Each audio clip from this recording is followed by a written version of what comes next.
cas, la préservation de nos sites naturels semble être une priorité, Il faut dire qu'ils ont une beauté unique et quelquefois extrêmement rare, à l'instar de la mangrove rose. Vous savez, c'est un phénomène qui se produit chaque année à la saison sèche à Lanskato, au Diamant. Découverte, ou plutôt redécouverte, avec ce reportage de Delphine Besse et de Marc-François Calmeau.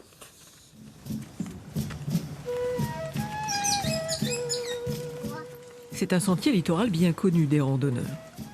Entre le port de pêche de Taupinière et la grande plage du Diamant, le chemin serpente plus de 10 km à travers la forêt sèche.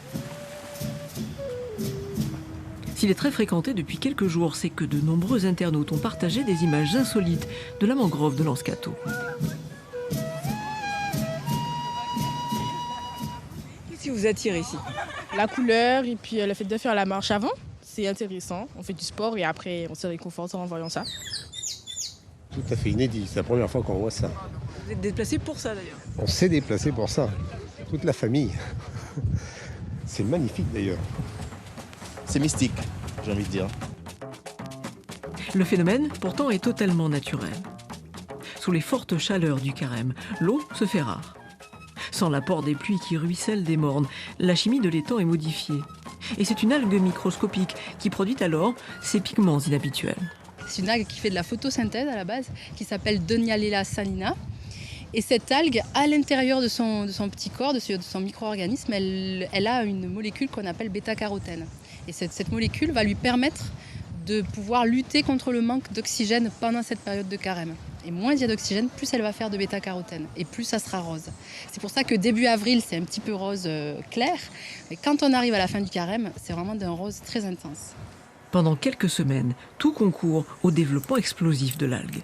Le fort rayonnement solaire, la hausse de la salinité et du pH. Un suivi de ces mesures est réalisé ici depuis 2020.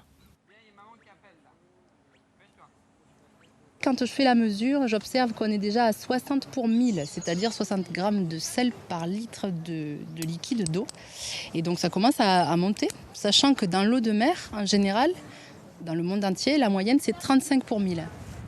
Le changement climatique expliquerait naturellement l'intensification du phénomène de mangrove rose. Une curiosité, observée de la Caraïbe au Sénégal en passant par la Camargue.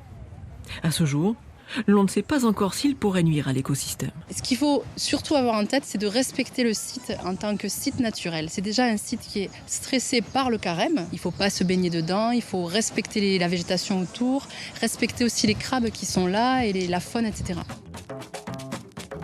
Dès le retour des pluies sur le Diamant, la mangrove de Lanskato retrouvera sa quiétude et ses couleurs habituelles.